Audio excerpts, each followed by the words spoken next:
mais boole ci kii boole ci papa laay suñu maam laay wax. moom seedeegul laay seede woon na sax laay. non seede woon na laay moo tax man la boole ba ci merci ba Ousmane Sonko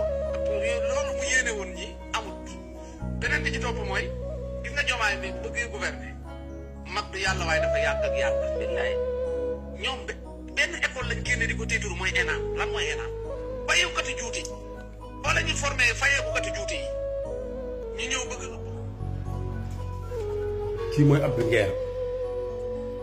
kii mooy Abdou Nguer kii tey bu nekkoon ci réew mu sérieux bu nekkoon ci réew mu sérieux yor ay njiit yoo xam ne ni dëgg rek leen tax a jóg kon kii tey jii day daw nëbbutu ji wala mu daw làqatu ji wala mu génn Sénégal ñii kii bokk na ci ñu gën a taal Sénégal fii la nekkoon di wër ci plateau bu ne mu dem na am naa vidéo Adji Sarr Ousmane Sonko moo def lii moo def ba dëkk bi tàkk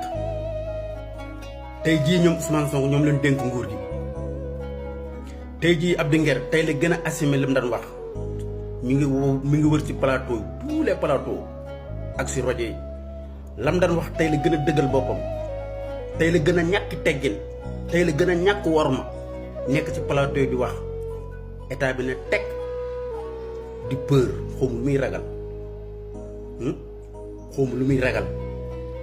ñii nga xam ne ñoo nekkoon fii di taal dëkk heure bi da doon fekk daal ñu daw génn Sénégal wala ñu daw làqatu wala boo leen jox ay millions nee nañ ñëw leen ci plateau yi ñun mukk waaye tey lañ gën a asarnawu si Ousmane Sonko nguur gi ne pat waaw man état bi man damaa xamut dafa dugg ba ci biir mu xam loo xam ne ni moom ba mu nekk woon ci état bu maanaam xamu ko woon man damaa yàgg parce que seen tekkaaral ji yaakaar naa nit lu mu cuune doo fekk ay criminel ñi nga xam ne seen lépp teguñu ko woon ci loi dañoo jëlal loi teg ko fële jël lépp teg ko fële di assorna ci nit ñi di saaga nit ñi di dóor nit ñi di rey nit ñi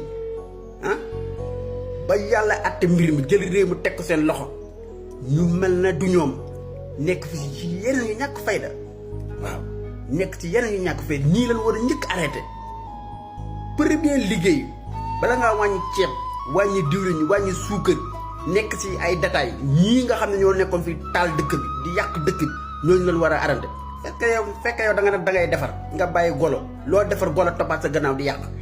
loo defar golo toppaat sa gannaaw di yàq la ngay defar duma sa pare golo yu fi nekkoon doon yàq di yàq réew mi ñooñu leen war a njëkk a téye tënk leen ci benn bërëb ba pare nga continuer sa travail mais doo leen bàyyi ñuy continuer di asarlu nekkat di def lan dañ def état mel na du état xam nga état Macky Sall xam nga la ma taxoon mu neex ma ñoom nekkuñu woon ci loi ñoom daaw ñu def loi ñoom banditisme lan dañ def mais ñoom dañ ko assumé ñoom liñ dañ def dañ ko assumé parce que li tax ñoom ñu assumé ko mooy lan xam nañ ni ñoom liñ dañ def du yoon dañoo jël article teg fële jël loi teg fële di def lu leen neex ngir la ñoo yor doole di def lu leen neex moo tax ma ne nguur Macky Sall bu jugaloon nguur mu neex lay doon parce que la moo tax ñoom dañoo am fit nguur Macky Sall ñoom dañoo am fit lenn rek mooy seen problème mooy ay bandi lan mais fekkoon dañoo jub wóor na yàlla danañ yóbbu réew mi fu sore parce que lan dañoo am fit parce que dañoo am fit lu ñu bëgg a def kenn mënu leen ko tey def lu ñu bëgg a def kenn mënu leen ko tey def danañ ko def mais buñ ci boolewuñu jub réew mi dina avancé dana avancé mais ñii boo jubee baax te doo def te amoo fit doo dem moo ñàkk kee rem soo baaxee jub te amoo fit loo bëgg a def doo ko def doo dem